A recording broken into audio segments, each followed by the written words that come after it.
talked about it yesterday, just that chip on your shoulder. Everyone talking about a neutral AFC Championship game, not even thinking about you guys. How much did that motivate you coming into this? You better send those refunds. I'm from the city where they gotta play us. Fuck a coin flip, it's time to pay up. Don't cross the middle, 21 in the cut. We ain't hiding from nobody, run and tell them it's up. I'm from the city where they gotta play us. Fuck a coin flip, it's time to pay up. Don't cross the middle, 21 in the cut. We ain't hiding from nobody, run and tell them it's up. Back-to-back champs, kings of the north with it. Thinking they can hang with us, still ain't jumped out the porch with it. Long bomb to chase every Sunday, watch him go and get it. Double up on him, then we gon' double down on T. Higgins. Then throw Boyd in the mix, now you really iffy. Every Sunday showing boys how to really gritty. They try to shuffle up the game on us, but they ain't icky. Flip the coin, kick the toe Roger to go and get it. Never know what's gonna happen when Joe drop back. He get shiesty in the pocket, I get shiesty on the track. Nobody on the team all pro, that's all cap. Most all around team in the NFL, that's all fact. Ain't came across nobody yet that seem like they can hang with us. They said we couldn't be Buffalo, but see how we call they bluff. Underdogs every week, they keep on trying to label us. Put your money on us, even if Vegas don't favor us. No matter what, we really came up, now it's hard to fail. I dare you come across that middle, Von gon' ring your bell. I know we under they skin, them boys built frail. Eli Apple out there chirping like a next tail. You don't want Salmon Trey to come off them ends. Rita clogging up the middle like a big body Benz. Right behind them Logan and Pratt, the turnover twins. Jesse Bates in the backfield just to clean up the loose ends. We just drafted Cam and drafted Hill.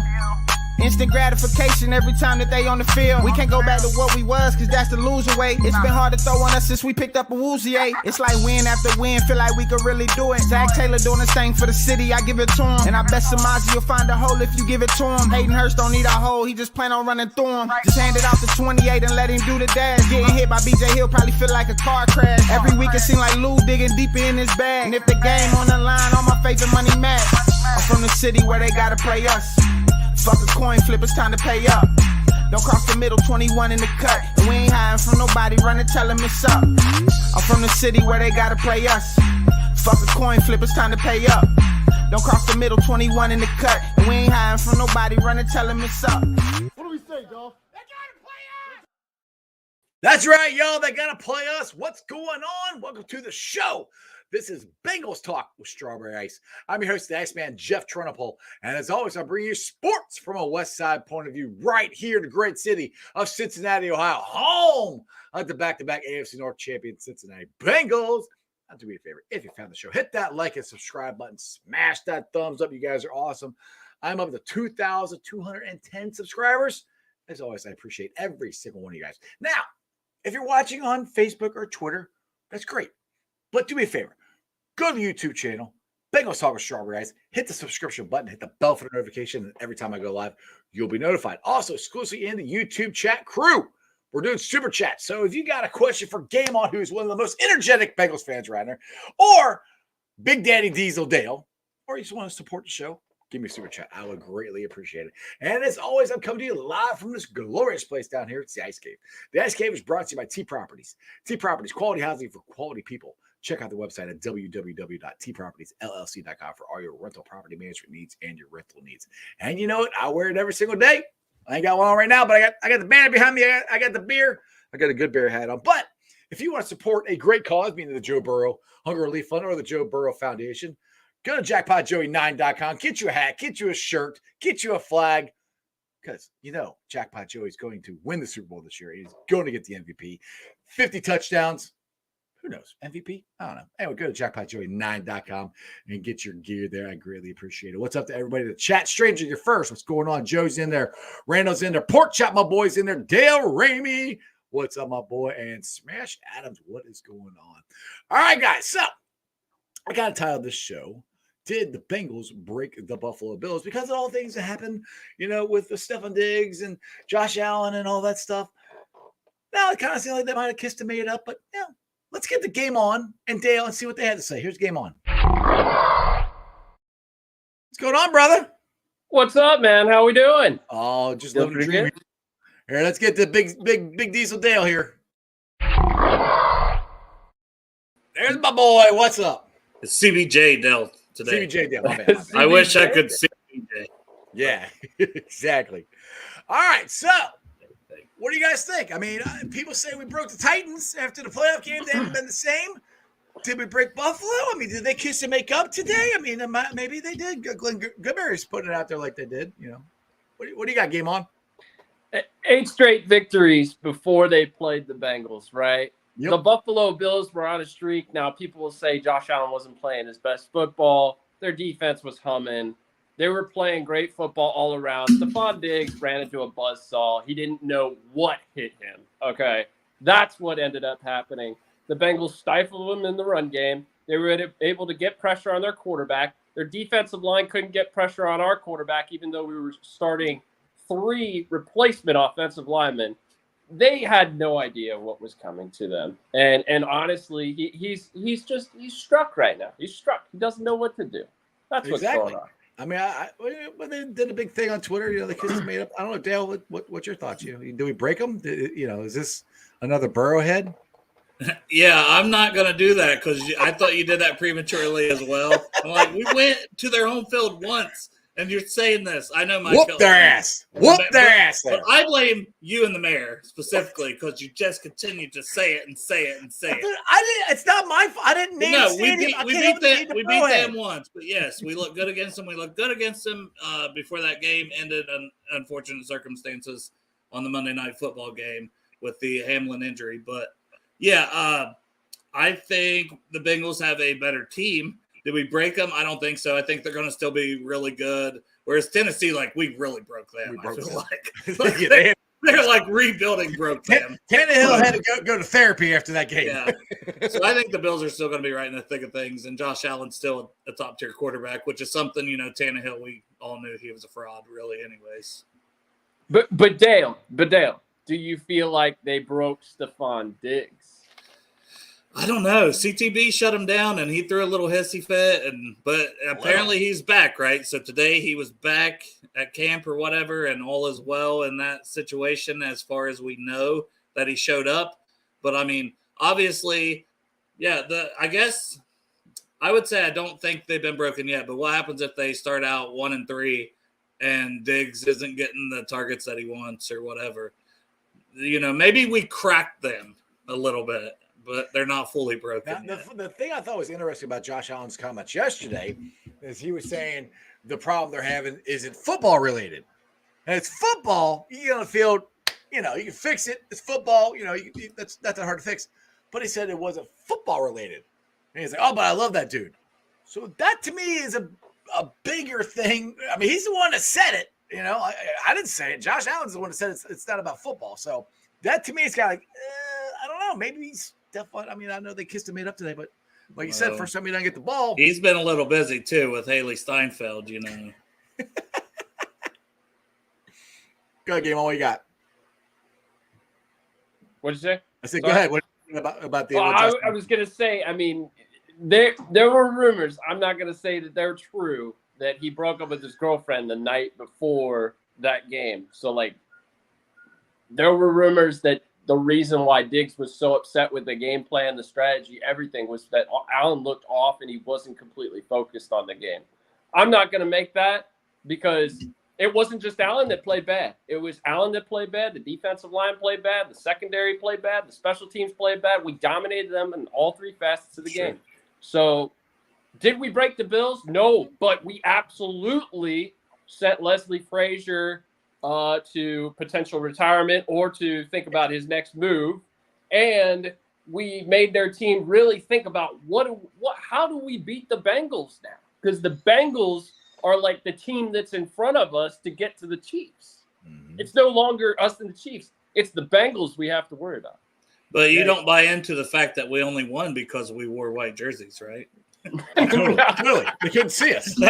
Shit. I mean, dude, some of the stuff that came out of Buffalo and Kansas City after the 2 games, one we won, one we lost, was ridiculous. Just some of the stuff they were saying. But the white jerseys had to be the funniest thing that I've ever heard. That's the reason that. And just snow in general, right? The one receiver who's not even there this year now. Was it McKenzie or I don't remember exactly who it was. Yeah. If it wasn't snowing, we would have.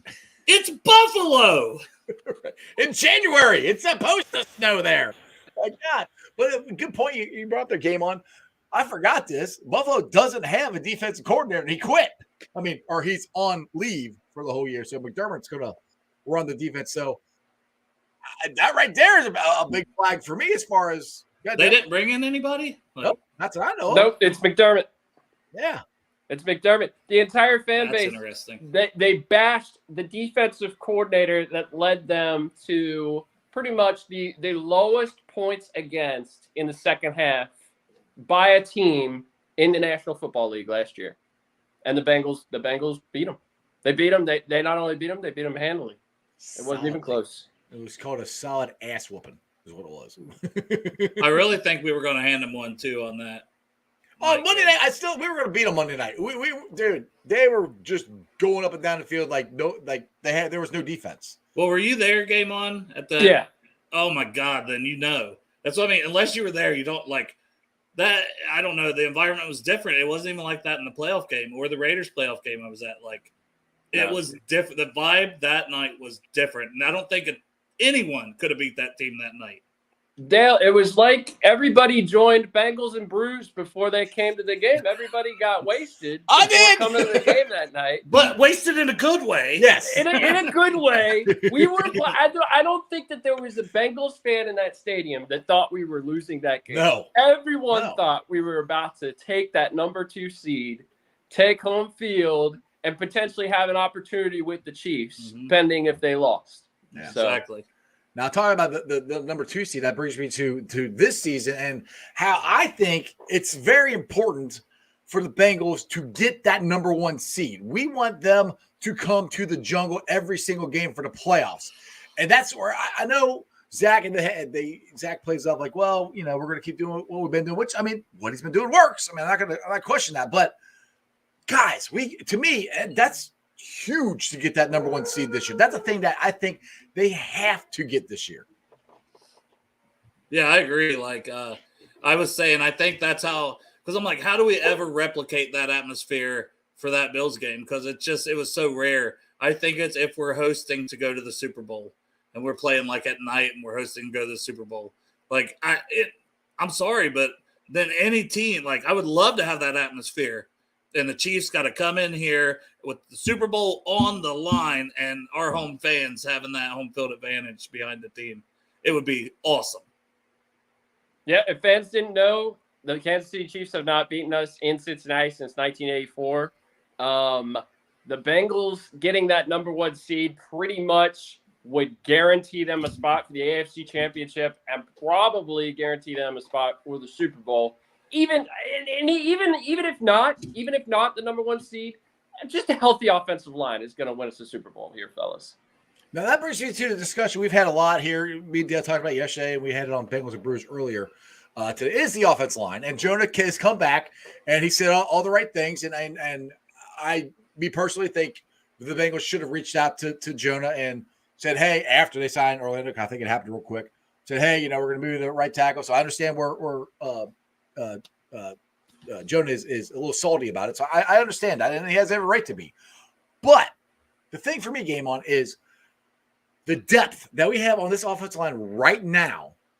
I think we should do everything we can to keep it because of what's happened the last 2 years. Our offensive line has not made it a whole season the last 2 years. So if you have Jackson Carman or Lyle Collins as your backups, I know they're expensive, or Lyle's an expensive backup, but we're going to play 20, 22 games. He might play. Anybody with a higher quality than Hakeem Adeniji or Isaiah Prince is preferable here. So to have Lyle Collins, to have maybe people don't like this, but I'm still comfortable if Jonah Williams isn't starting. I'm still comfortable with having him as a backup because I know he's a much better backup than what I would have in a Cody Ford or Hakeem Adeniji. Well, who are you starting then if Jonah doesn't start? If Jonah doesn't start, I have to believe that Lael is either on the fast track or Jackson has just shown so much. That would be the only way that I could see it. I mean, that Jackson outplayed him, which I don't see happening, but could happen. Or Lael all of a sudden, hand of God came down and healed him, and he's ready to go week 1. What do you got there, Dale? In that scenario, I would almost hope if Jackson looks that great and Lael, both of these things hand in hand almost, then, okay, I revisit, does anybody get injured and trading Jonah instead of having to pay that $12.5 million? Like, I try to put myself in the Bengals mindset of the money aspect of it too. Not just because as a fan, it's not my money. I keep them all. You know, Yeah, and I keep them, and I have the depth that could have won us 2 Super Bowls the last 2 years. Just very bluntly, that's the truth. Yeah. Dale, let me ask you this stuff. If you try to trade Jonah Williams because he's not starting, who's going to be your backup left tackle? Well, I mean, that's the thing. Jackson, and then you're probably thinking Collins has to slide in at right, and then Adeneji's probably keeping his roster spot that people don't want him to keep. Don't I know. do it to me, I'm just Don't do saying it that's to me. probably what happens, though. So that's what I mean. I really do think Jonah is going to start, though, just because the $12.5 million, he's going to have every opportunity to be the starter. Okay. I think Collins would be more likely to beat him out if he's ready and looking better than I do Carmen. Because for Carmen, they know they've got him under control. They can let him be the swing guy. They can let him then still stay as if anything happens, unfortunately, with Orlando Brown for even a game or two, boom, Carmen's coming in at left tackle like he did last year. It almost makes My bad. Almost- Hit the wrong button. it almost makes more sense to have Carmen as the swing guy and as the backup. Which, I mean, Jonah can play left then too. Options are good. I'm trying to play a video and put us in the corner, and I keep messing up. Keep going. There we There we go. That's what I meant to do. Keep going. Options are good, that is my opinion. But yeah, I'm just messing everything up right now. Yeah, we're having a great time over here. yeah. Yeah, I know. Man, everybody's real close. Everyone My bad. wanted a super close up of my face. Exactly. Hey, you can see almost where Clark Harris said I'm his best friend. And Yeah. There you go. Exactly. So anyway, all right, let's get back to the atmosphere that could be at the Jungle during the AFC Championship game. When we get the number 1 seed. I mean, we talk about the atmosphere Monday night during the Bengals game. The AFC Championship game to go to the Super Bowl, this city would be off the hook. come I mean, it would worthy. be- Some might say come worthy. Yeah, a little bit. Yeah. I'm like, holy crap.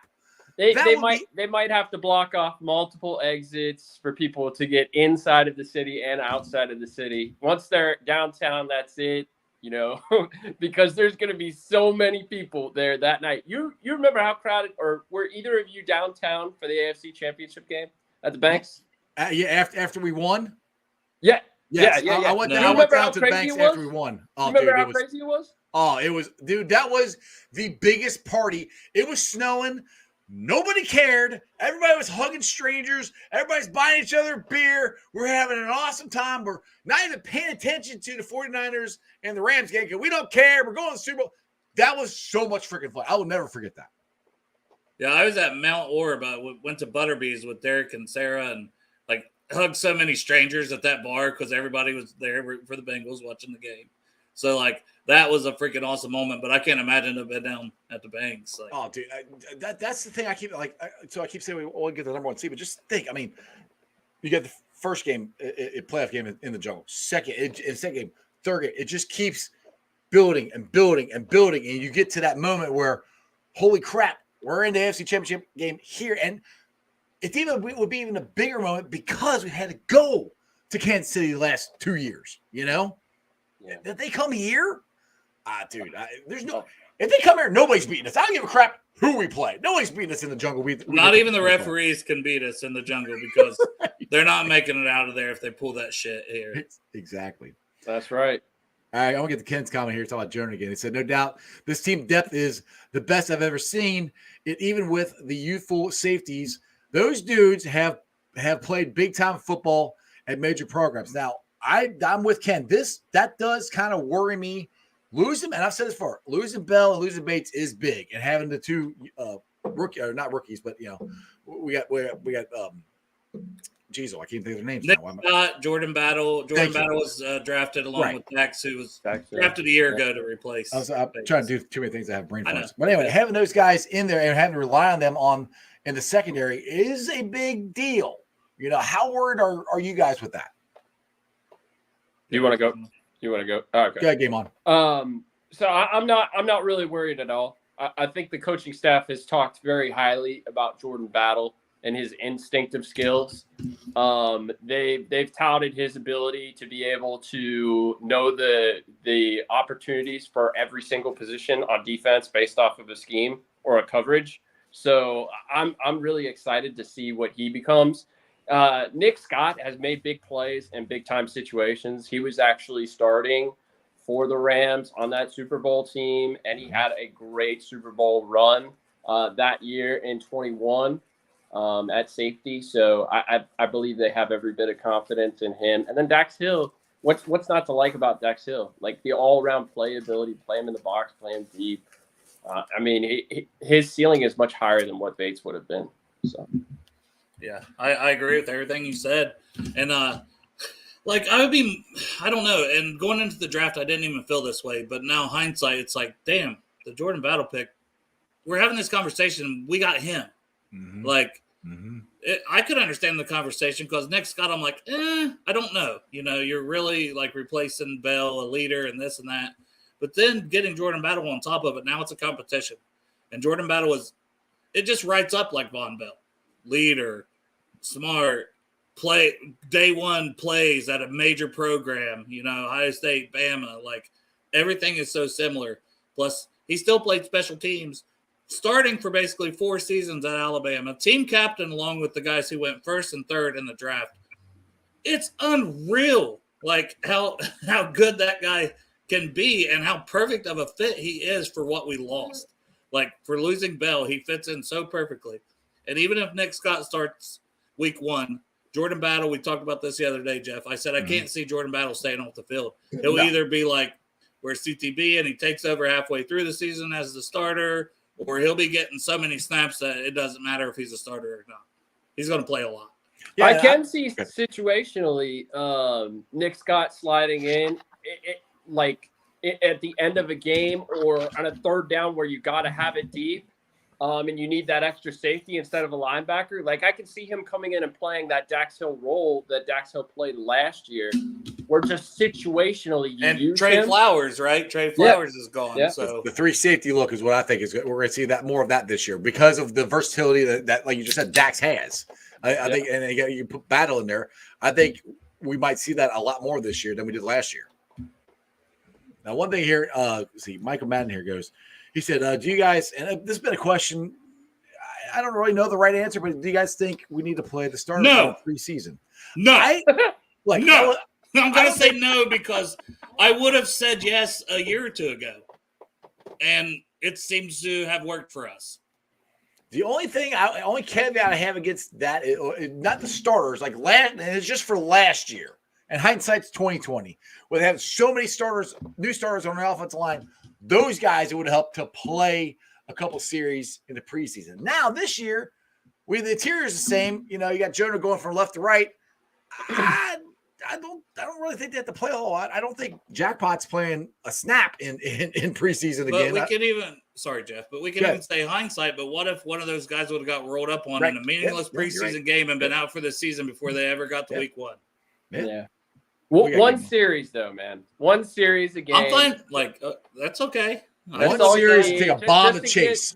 Just to get the communications down, fellas. You know, defensively, they're going to throw some stuff at them. And offensively, it's good to just have your offensive line aligned, have the communication down, work on a few things, a couple sub packages. Maybe Burrow leads you to a touchdown drive. Or if it's not Burrow, you just bring in the backup. We love to see Trevor Siemian on that first drive. I'm fine with that too.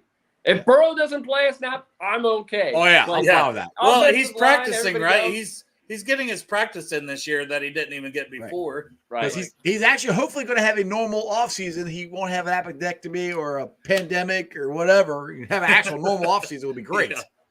I mean, that would be unbelievable for Jackpot to actually have a normal offseason. Ken here goes, can Anderson stick around and play that role that Flowers played? Anderson is fast and big at 6'2". That is a very good question. I can see it. I mean, I don't know because there is a lot of players, a lot of talent in that secondary. I got a stat for you. In preseason last year, he played in over 200 snaps, had a 45.7 quarterback rating against, playing strong safety and free safety switch. So, I do believe that he has the ability to cover tight ends. He's a taller safety. It makes him, similar to that Trey Flowers role. He also has more speed to him and versatility. So I think they could use him in a multitude of ways if they switch out of the tight end and they bring in another slot guy. I still think he has the ability to cover. I'd love to see it in preseason just to see if it works from a logistical standpoint, but I would love for him to be on the field. Yeah, and once again, well, it's options, right? You've got options and you've got depth. So maybe he's not initially that guy, but, injuries happen. People get dinged up. They miss a couple games here and there. And you've got a guy with 4.3 speed and good size that you can put in there. It's good problems to have. So at some point, I think we do see it because that's just how it always goes. One thing I said on Bengals and Brewers earlier today at 3:30, how awesome is it that we have to discuss having too much talent? Yeah. I mean, literally, we have too much talent. We don't have enough spots for all these guys. As I keep going back to the offensive line came on, we have more guys that can actually start that are going to be able to start. And Jeff, I don't want to go here, but you're going to make me go here. I remember how I told you, hey, if Yoshi can be a gunner, I know.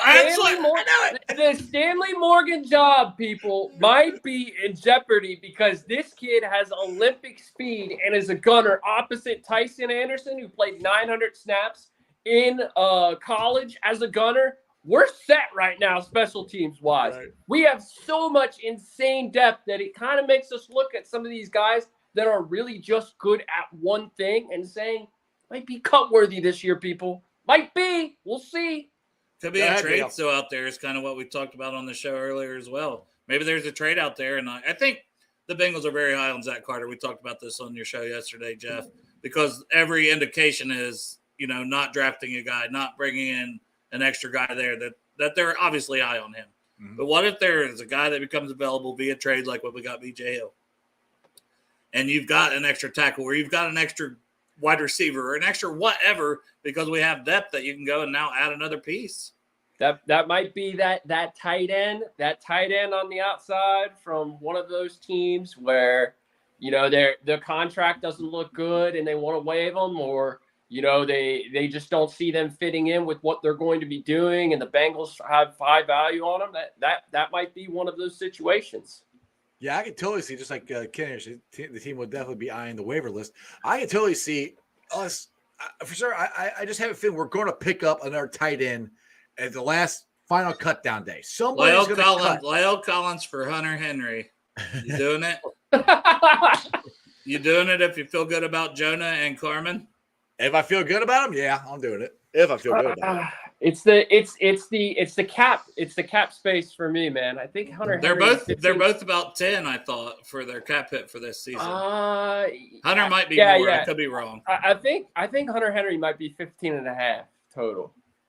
But I mean, certainly you would consider something like that if you felt comfortable with the guys behind him. Like if Cody Ford shows out and you don't have. Yeah, that's going to have to be part of it too. Yep. It's going to have to be because I think that the organization is pivoting from these players without saying that they're pivoting, like the Deontay Smiths and that's another guy that you could throw in there. Maybe it's not a Leal. Maybe it's an up-and-coming guy with great length and the ability, and he shows a lot in preseason. And another team comes calling. Remember Billy Price? Don't forget. I mean, he was we had no intention of keeping that guy and keeping him for the long term. And we found value where another team said we're going to cut a guy. So, yeah. Sure. Jalen here says, should we claim James Robinson off of waivers? What do you guys got? I'll start this one. And I say no. I think if we want him, we would have picked him up. For whatever reason, he seems to have fallen off the last couple of years. Mixon's number one. And I love Chase Brown so much that I had a 3rd-round grade on him, and we got him in the 5th. So between that and then Travion, who made a phenomenal catch, if you guys didn't see in practice today, left hand out of the backfield. I still want to see him get some more touches. Chris Evans, I can't even speak on Chris Evans because I thought it would have already happened by now. So, but I just don't see the real spot for him necessarily. Yeah, no, I agree with you 100%. And actually, there's a word through the grapevine that the reason why James Robinson got cut was because he failed a physical. Like he wasn't able to physically play, and New Makes England was sense. not okay with him, being on the roster because of that. Because he signed a multi-year deal with New England. It wasn't just 1 year. So they had every bit of confidence that he would come in and play. He had an injury last year through the offseason, tried to work through it. Probably didn't come back healthy enough to make the roster. I've had some people message me and want to know if I would want us to sign Dalvin Cook. I say no. I mean, I don't think he's going to be he's going to want more money than the Bengals are going to want to pay him. What are you guys' thoughts on that one? So what you said, it's the money, and then what? You're getting rid of Mixon, and right? They're not getting rid of Mixon. No, they're not getting Mixon's not all that's off-season drama around it. Yeah, it ain't going nowhere. The one thing, fellas, that we forgot about with all of this off-season drama, with all of this high-in-the-sky picture of, what the roster could be, is we forgot that the Bengals value relationships of guys that they've had for a period of time. If they've gone on longer than a contract and they've extended them, they usually have a great relationship with that player. They like to see those contracts through, or they give the player the option to tell them. The only caveat to that is really from my perspective, Giovanni Bernard, where they went to him candidly, asked him to take a pay cut, and then they let him decide. A lot of organizations wouldn't do that. They would they would make the player take a pay cut, make him sit the bench, make him play, when they ask him to. Make him move the right tackle. The Bengals, they have great relationships with their players where they're like, you make the decision for us. Like, if you want to stay, you stay. If you don't want to stay, we will happily find you a good home. I think that oh shit, I lost all train of thought there, Jeff, when you started to say something. I had fuck. Go ahead, Jeff. All right. So with that being said, how they treat their players, I'm still surprised that they've never contacted Jonah. That's the thing that I'm like, you're talking about all this stuff. They let Gio do this, and then. Because on the opposite side, they expect them to honor the contract on the opposite I know, but the phone call. You're going to put positions, you at least call them. But what I was going to say was about Mixon. I think maybe we all had this conversation here early because he still has the same thing for next year. He's still got another year on his deal. Like, I could see them having the Gio conversation or whatever, and the conversation we all thought that was going to be had about maybe taking a pay cut maybe next year. Unless he just plays so damn well like he did 2 years ago. I'm here for it. We're good. Yeah, I'm not making excuses for the organization, but I'm gonna say when somebody gets hired over top of you, do they call you and consult you before they hire that person? Not usually. But you just said they called Gio and asked him if they want to take a pay cut. So but that was before they made any big hasty decision on him, and that was his money. So that affected him and his money. Jonah is not being affected at all. He literally all he has to do, show up, play really well. Next year you get a contract elsewhere, or maybe the Bengals even think about extending you if you win a Super Bowl and you play really well. I mean, the thing is that actually helps him. If he can prove he can play right tackle, he's already proven he can play left tackle. He can play both. All that does is help him and gets him more money in the long run from us or from anybody else. So all it does is help him. Yeah, he could just play the Orlando Browns situation over again and say, okay, I played really well at right tackle, but I want to be a left tackle, and the team will come calling. There's a bunch of teams looking for a left tackle in the league. Exactly. Yeah, and he can use last year as hey, I had the knee injuries. Look how I did this year if he plays well, and look at me 2 or 3 years ago, 2 years ago, he was the best lineman we had on the team. Yep. Not that was great, but that's what he was. He was more than serviceable at that point of his career. Yeah. I mean, I just keep going back to that. It's from the beginning of this. He's going to play right tackle, and he's going to be fine. That's just me. I mean, I think he's athletic enough. He's been working on pass sets apparently when he's watching his baby girl. I think baby boy. I don't remember. He had a daughter. Yeah, daughter. So shout out Jonah Williams having a daughter. Exactly. Congrats on the 6. Yeah, you're not getting any, so Somebody did. hey, I know you guys saw that Mike McGlinchey made $17.5 million, and a lot of people think that this dude is either average or a little bit below average. Mm-hmm. He just made $17.5. When Lane's elite, but he got $33 million at right tackle for the Eagles. And as the 17th highest paid left tackle, I believe, in the league, Brown. Probably something like that, yeah. Yeah. So I mean, that's just a huge, great deal for us. When that happened, I mean, dude, I was flipping out. everything in my life changed. Everything got better. My future, it all got better. Dude, I got less sleep that night, I tell you that, because I was about to go to bed when it came out, and I was like, screw it, I'm going live. So I went live on the show for like an hour, and I went to work for like 2 hours of sleep. It was a rough morning, but I couldn't sleep. I wasn't able to sleep anyway. I was so ecstatic and shocked that they signed Orlando Zeus Brown.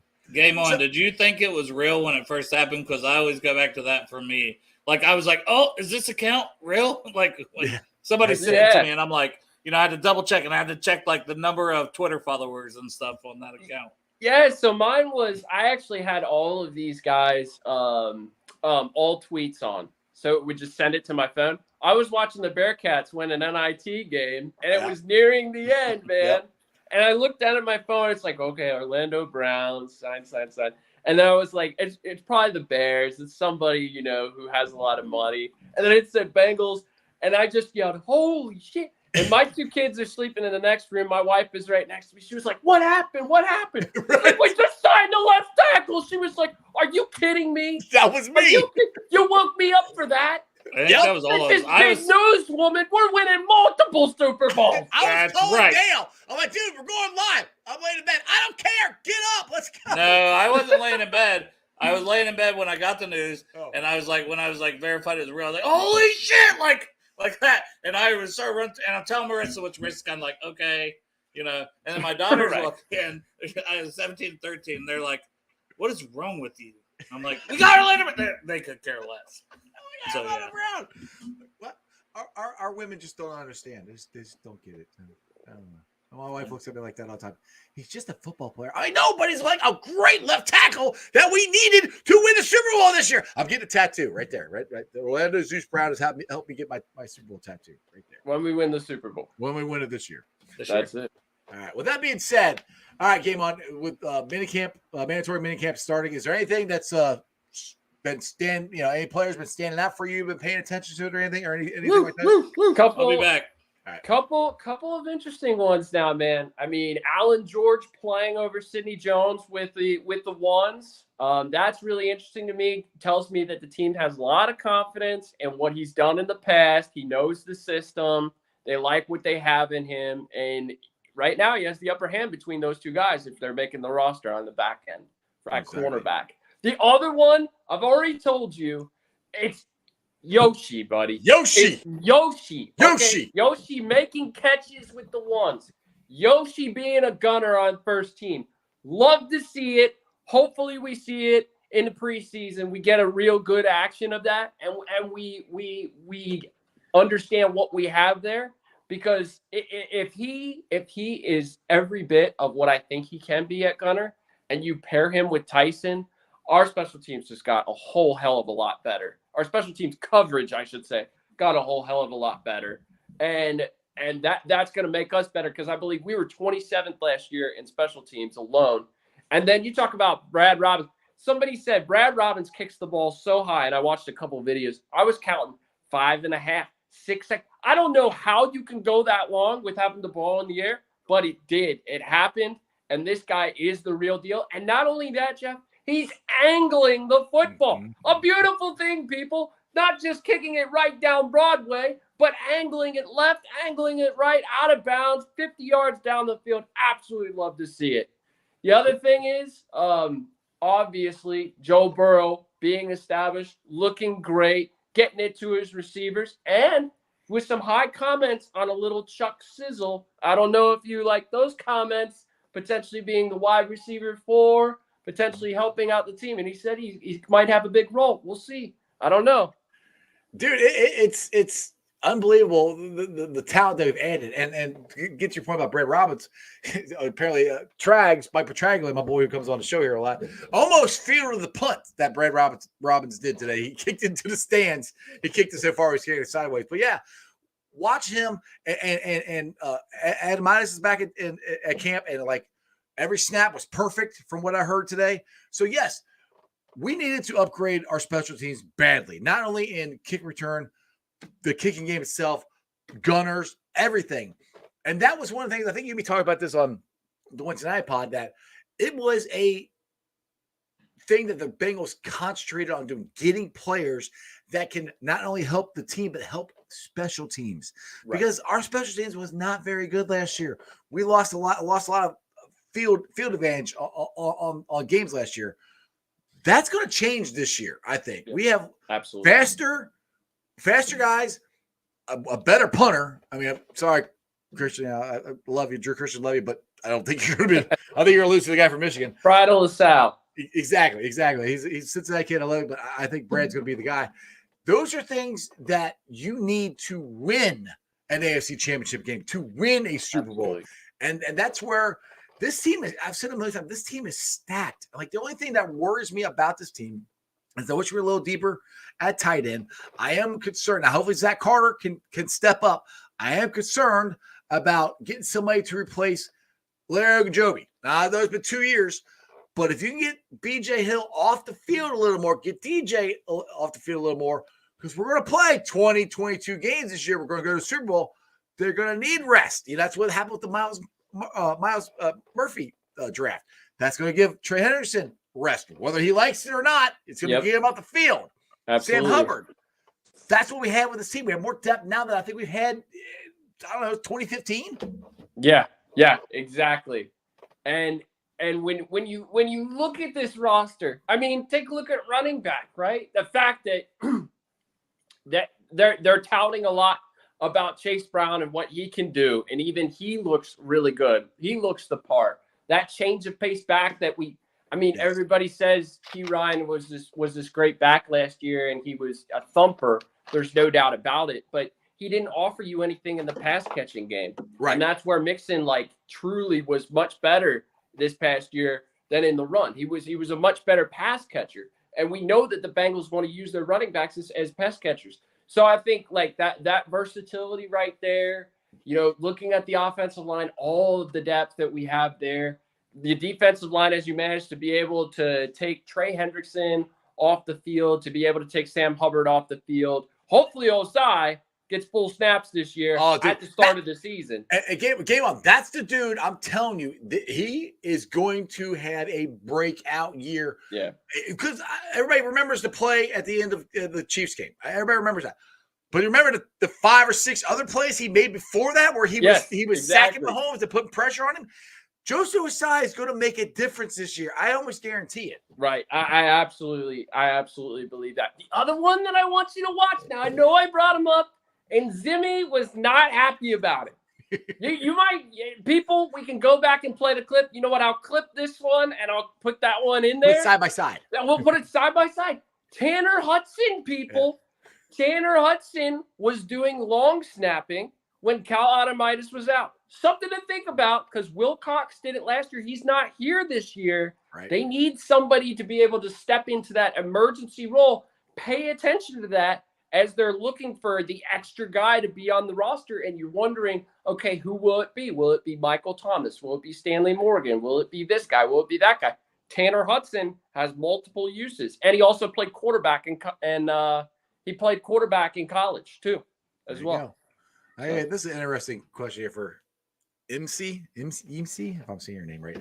I said, if we go, which you mean when we go to the Super Bowl this year, and when we win, and then we go to the AFC Championship game next and lose, and the Super Bowl again the following year, win or lose, does that make Burrow better than Mahomes? I don't know. That's an interesting question. I mean, because everybody takes the Super Bowls. How many Super Bowl wins do you have? And until Patrick, I hate it. It's got 2 of them. Yeah. But until Joe gets 2 or gets 3, they're still going to say probably Patrick Mahomes is better because of the Super Bowl titles. It's not only that, man. It's the MVPs too. Yeah, true. You got to get it. He's got to get the regular season MVPs. He's got to get the Super Bowl. He's got to be the Super Bowl MVP. But he could have won the MVP the last 2 freaking years too. I mean, he could have. Yeah. He could have. But But the crazy part about that, Jeff, is he's only 26 years old. Yes, I sir. went back and I looked at Peyton Manning's best years because honestly, like a lot of people compare him to Brady. I think he's more of a Manning type with the cerebralness and all that, and the arm talent. I mean, it's not like Manning's arm was great, but it wasn't like astronomical. Like it wasn't Justin Herbert like. So I look at him and I say, okay, well, when did Peyton have his best years? And it was anywhere from 27 all the way until 31. And then when he went to Denver later on in his career, I want to say about 36, 37 years old, he actually had that MVP-like season when they had all the pieces around him. Right. Burrow, to me, hasn't even hit his highest mark yet, people. Right. So he's going to have lower turnovers. He's going to have a higher win percentage. He's going to be better on third downs. He's going to win in the fourth quarter, even better than what he has been. He's going to have a higher touchdown mark. All of this is going to occur. And the only thing that's really in his way right now is his offensive line staying healthy. That's it. That's it. That's literally it. I mean, literally, that's it's as simple as that. If we had a healthy offensive line the last 2 years, we're winning the damn Super Bowl. I don't care what anybody says. Look, and this kills me. I hate bringing this up, but if he's got an extra 2 seconds in the Super Bowl, Jamar Chase is wide freaking open, and it's going to be one of the most iconic plays in Super Bowl history. And Spain went inside instead of going outside. And damn it! Like son of a it's painful. Game on, it's painful.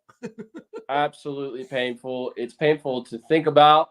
It's painful to go back and to watch that game. I don't even want to hear about it. It's painful to hear all the Kansas City fans chirping at us right now. But guess what? We know what's coming. It's coming. We know what time it is. It's number 1 seed time. It's game time. We're coming to Cincinnati. We're going to take that AFC Championship back. We're going to win the Super Bowl, and we're going to prove once and for all Cincinnati can get it done. Joe Burrow is here to stay, and he can be the best in the world. No doubt about it. No doubt about it.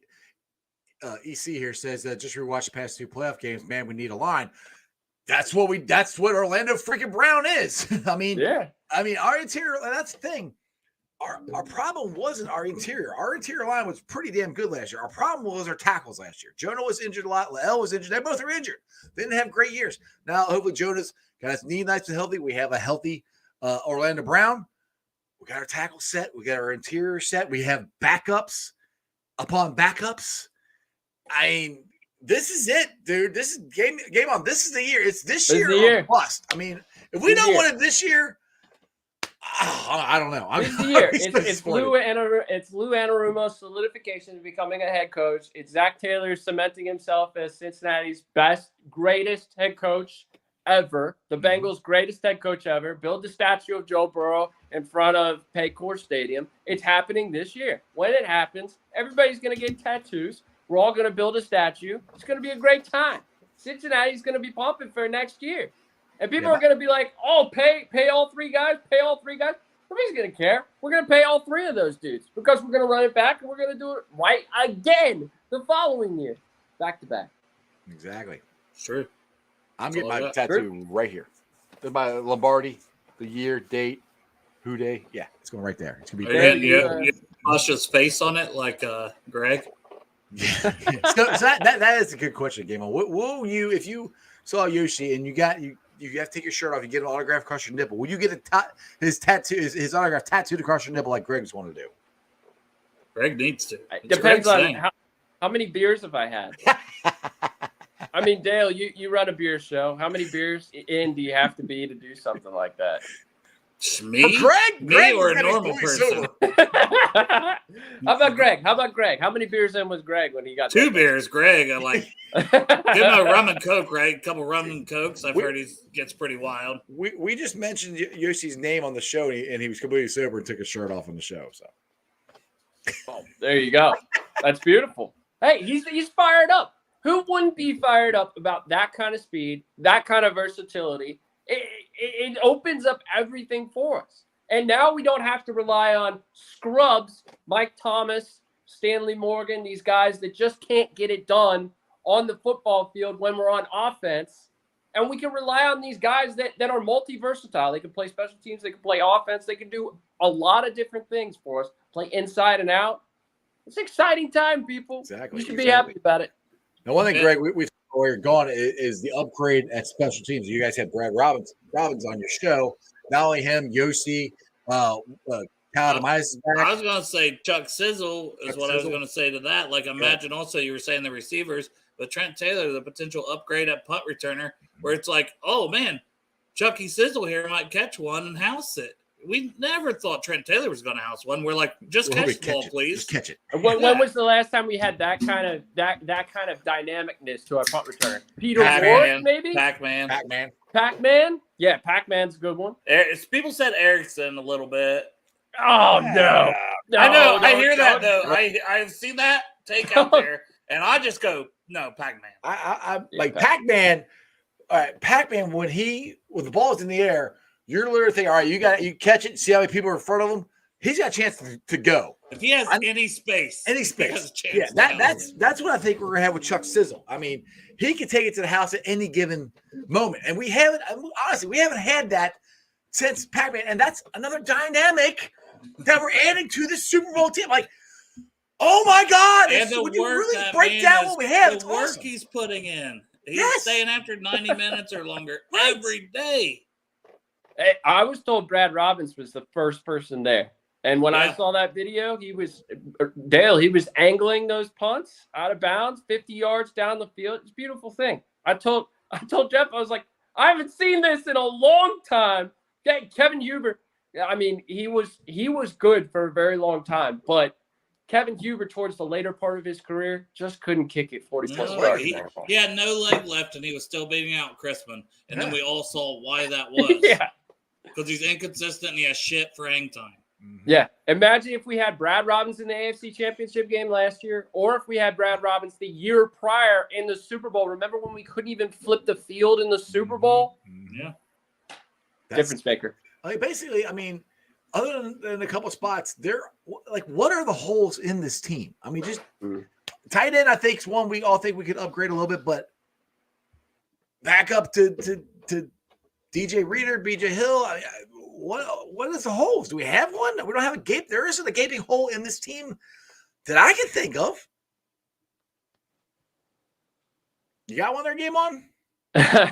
I would say what Zach Carter was last year, if that happens again this year, and we get those amount of snaps out of Zach Carter, and he's more of a run defender than he is a pass rusher, then but it doesn't even matter because they're probably going to do the NASCAR package on third downs with Miles Murphy. Right. So I mean, it doesn't concern me. It doesn't concern me. It shouldn't. I mean, there's not much of a hole on the Cincinnati roster at all. I don't see one. No, I mean, EC here says back up to Burrow. Trevor Siemian. I think we got to upgrade, to be honest. Trevor Siemian, I was never – if you ever watch my show, I've never been one like, oh, my God, we got to upgrade the backup quarterback. We can, cool. I think we have, but, yeah. We know Brandon Allen is not that guy at all. Like, he's not going to really win you a game ever. No, that's like – I was even like the Jake, I'm blanking on his last name. Browning. Yeah. Browning. At least he has a little more mobility and, he can't hit the broadside of a barn half the time. He's very inaccurate and inconsistent, but I'm like, he provides a different dynamic. Like, I just want a guy who can scramble a little bit and do something different as the backup. But Simeon has won games and put up yards. 2 years ago, man, 11 touchdowns, 3 picks, and I think like a 95 quarterback rating with the Saints. I mean, that's got to be worth something, people. And I think he won 4 games off of that. Yeah. We're screwed if Burrow goes down. I always say that. That's always been my argument with we got to have a better backup. Burrow goes down, we're screwed. That's right. Well, but fellas, what if he only goes down for a game or 2? Right? Yeah, or a half, like a second half. Yeah, right. You got to have that guy. But the other piece to that, though, is, and this is what I talk about all the time, what if the Bengals valued Brandon Allen because of the cerebralness? What if it was like the Jordan Palmer idea where, okay, this guy, he clearly can't do it himself, but he can see it and he can show you it.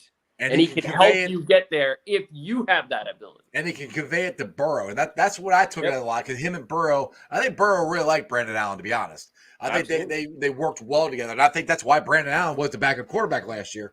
God damn.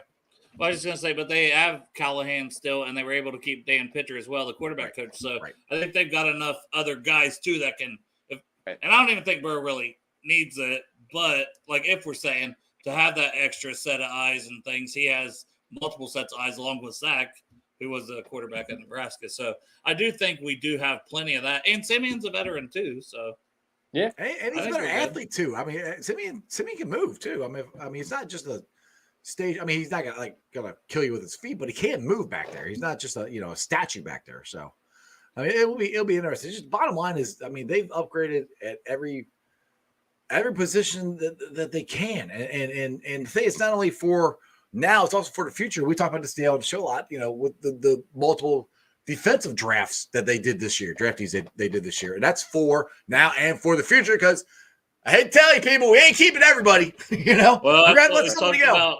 We talked about at the end of Bengals and Brews today. Mm-hmm. Like we took Joe out of this conversation game on, but I'll get your opinion. Rank these 5 on how you'd want to keep them that are going to be free agents after Joe, because I'm like, obviously Joe.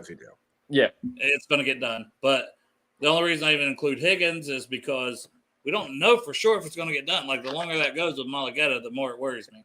But Higgins, Logan Wilson, DJ Reader, Awuzie, and Boyd. And that's the order I kind of ended up in, but I have a really tough time with Reader, but it's just his age and things like that.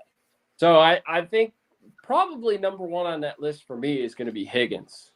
And that's just because of the over-the-top ability that our offense has with Higgins on the field. When we get out of these light boxes, which is the intention of, getting that extra offensive lineman and getting that extra running back with the explosiveness, it's to get out of those light boxes so that you can get these defenses into cover 3, cover 1, and really take them over the top. So Higgins, absolutely number 1 for me. Number 2 is the anchor of the defense. I told Jeff this.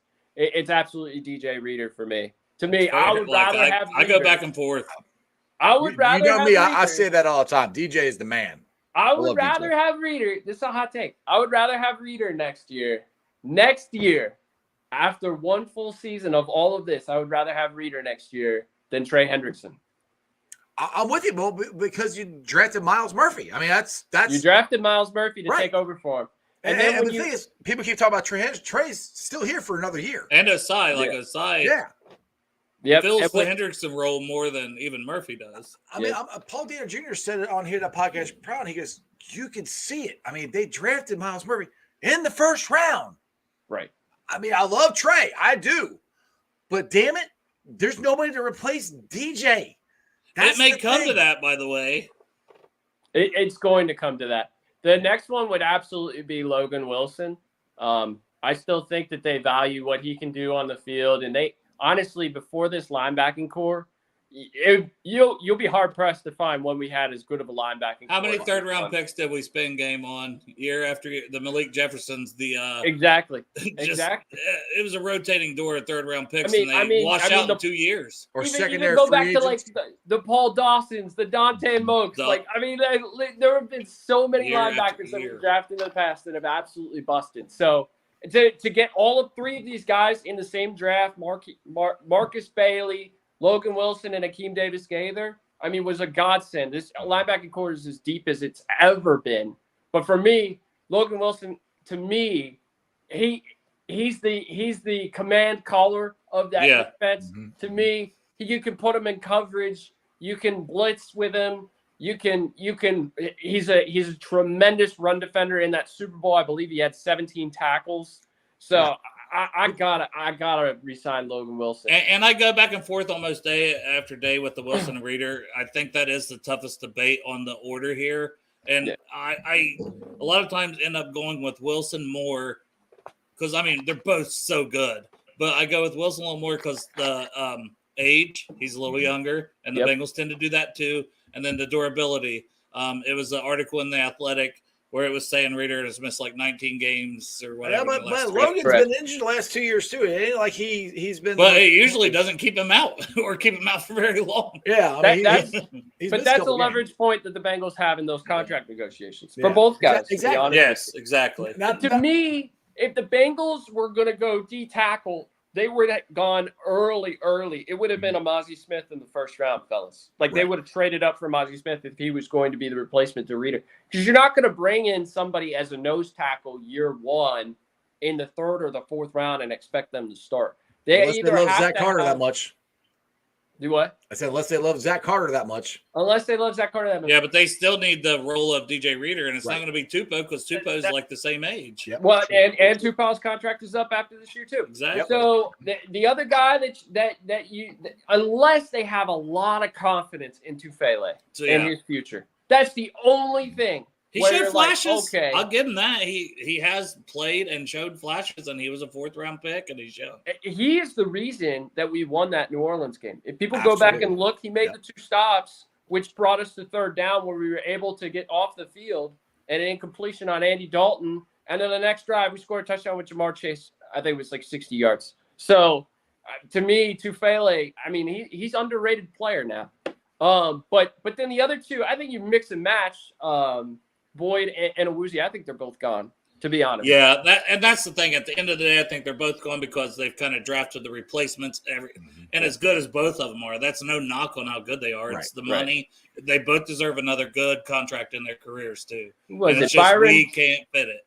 Byron Jones, I think, made 15.5 at the age of 30. So, I mean, it's just where we're at, fellas, with the Awuzie. If he plays an elite year, he's going to make. This was our conversation, Jeff. Yeah, of having so many damn good players. Damn good players. But I mean, bottom line is, I think out of the ones we talked about, the 3, I think we have to sign, if we can, is T, obviously, DJ, and Logan. And now the one thing I say about Logan, I'm a little more. I think they're more concerned about signing DJ. Not that they're not concerned about signing Logan. They signed Pratt, which none of us thought we were going to re-sign Pratt. So to me, I'm not saying it makes Logan expendable because Logan is the caller of the defense and he's that ball-hawking linebacker. I do not want to lose him. But it does give me kind of like, okay, well, maybe since they signed – because we didn't think they were going to sign both of them. So without Pratt was gone. Can I just hop in quick because I got to hop off here? But man. I love what Game On brought up. It's an element that I guess – I love Hendrickson so much I didn't think of it as much, and I just kind of thought with the honoring the contract thing. But he just added a whole nother element of the argument to me because I've been trying to prepare myself mentally for Wilson to Reader, that it could come down to those two. Mm-hmm. They could sign both and get rid of Hendrickson because they have more of the talent backing them. It makes so much sense now. And once you said it, it's just something that didn't really click with me until you said it.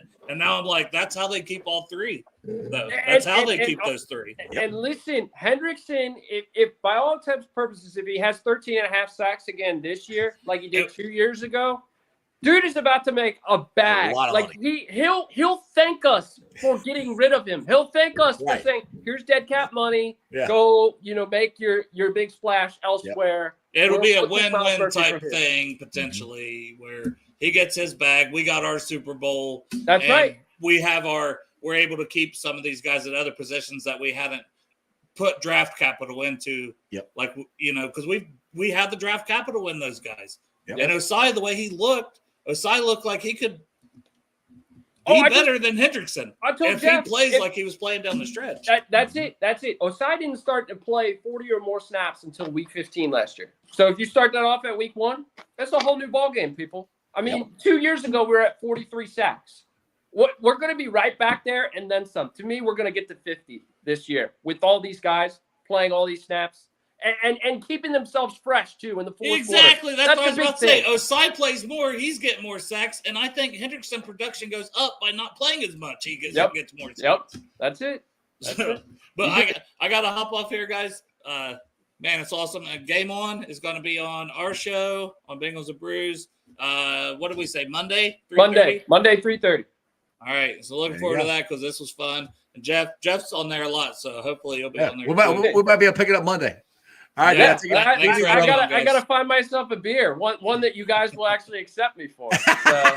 Well, I just drink Miller Lite, and everybody else drinks all kinds of crazy stuff. I got mine's all back here. I was wondering, do I have to go out and get like a Braxton Storm? No, or you don't have to. You don't have to do anything special. You can drink water if you want. There you go. Exactly. We're not difficult. We're not difficult.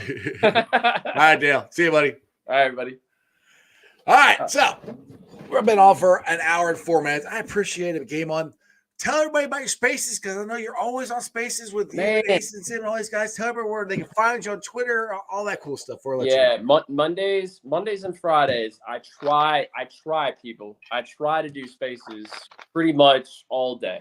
So we start off around literally all day. They're on all the time. Yeah, 10 o'clock to 5 p.m. or 10 o'clock to 6 p.m. Mondays and Fridays. And then, after work, usually Tuesday through Thursday, on my way home, on my drive home, I got my little, don't worry, it's not dangerous. I got my little record here that I can put my phone up onto, and I've got my car speaker, so I'm not touching anything, people. I'm literally driving. Officer, it's hands-free. It's hands-free, officer. It's hands-free. But that's when you get authentic game on. When wife and kids are not upstairs, when I don't have to worry about the volume of my voice, when I can just be my natural freaking self. And that's when you get like the best of me. I'll go on some serious rants and people will just be like, wow, this kid, I love him. So. It's so much fun. I go in there. I try to listen as much as I can because they are a lot of fun. So anyway, go check them out at Spaces. You follow them. Give me a Twitter handle too so they can follow you. At Game On J Money. There you go, man. Hey, I'll see you Monday, I guess, on Bengals and Brews. Let's go. All right, guys, go follow Game On. He's a great dude. He's full of energy. So me and him get along. We get along real well. We're kind of hyper. We love the Bengals, so we can just go off on Bengals talk and everything else. I mean, it is so much fun. Exciting time to be a Bengals fan. Hell, exciting time to be a Reds fan. I'm gonna get off here. I'm gonna go watch Ellie. Hopefully, jack one out and beat Kansas City because Cincinnati owns Kansas City, baby. We own you. Let's get to the Facebook group. They'll let me live stream. And as always, I appreciate every single one of them. They're Houday Nation, Houday Legion, Radical Reds, Bearcat Ruckus, the Ohio State Bucknuts, the Ice Bar. And then, as always, you can follow me on all my social media platforms, all under Strawberry Ice, on Facebook, Instagram, Twitter, and TikTok. Twitter handle is at Jeff A. Trunapole. TikTok is at Iceman90. I'm pulling the sound up later tonight. Putting on the podcast. It's on BeanPod, Apple iTunes, Spotify, Google, Stitcher Play. Pretty much wherever you get your podcast, make sure you rate, like, and review. Leave me a 5-star review in the comments so more Cincinnati fans can find my podcast. YouTubers, my originals. I love you guys.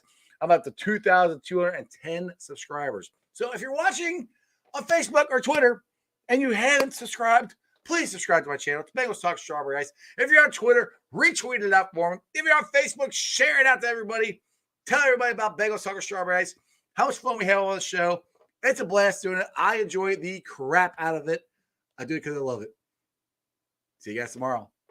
That's just sports, baby. See ya! Talked about it yesterday, just that chip on your shoulder. Everyone talking about a neutral AFC championship game, not even thinking about you guys. How much did that motivate you coming into this? You better send those refunds.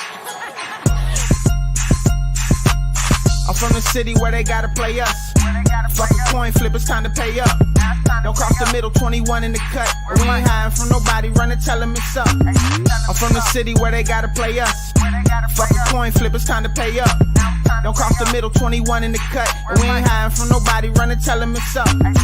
Back-to-back champs, kings of the north with it. Thinking they can hang with us, still ain't jumped out the porch with it. Long bomb to chase every Sunday, watch him go and get it. Double up on him, then we gon' double down on T. Higgins. Then throw Boyd in the mix, now you really iffy. Every Sunday showing boys how to really gritty. They try to shuffle up the game on us, but they ain't icky. Flip the coin, kick the toe Roger to go and get it. Never know what's gonna happen when Joe drop back. He get shiesty in the pocket, I get shiesty on the track. Nobody on the team all pro, that's all cap. Most all around team in the NFL, that's all fact. Ain't came across nobody yet that seem like they can hang with us. They said we couldn't be Buffalo, but see how we call they bluff. Underdogs every week, they keep on trying to label us. Put your money on us, even if Vegas don't favor us. No matter what, we really came up, now it's hard to fail. I dare you come across that middle, Von gon' ring your bell. I know we under they skin, them boys built frail. Eli Apple out there chirping like a next tail. You don't want Salmon Trey to come off them ends. Rita clogging up the middle like a big body Benz. Right behind them Logan and Pratt, the turnover twins. Jesse Bates in the backfield just to clean up the loose ends. We just drafted Cam and drafted Hill. Instant gratification every time that they on the field. We can't go back to what we was, cause that's the loser way. It's been hard to throw on us since we picked up a Woozy, eh? It's like win after win, feel like we could really do it. Zach Taylor doing this thing for the city, I give it to him. And I bet Samaji will find a hole if you give it to him. Hayden Hurst don't need a hole, he just plan on running through him. Just hand it off to 28 and let him do the dash. Getting hit by BJ Hill probably feel like a car crash. Every week it seem like Lou digging deeper in his bag. And if the game on the line, all my favorite money match. I'm from the city where they gotta play us. Fuck a coin flip, it's time to pay up. Don't cross the middle, 21 in the cut. And we ain't hiding from nobody, run and tell them it's up. I'm from the city where they gotta play us. Fuck a coin flip, it's time to pay up. Don't cross the middle, 21 in the cut. And we ain't hiding from nobody, run and tell them it's up.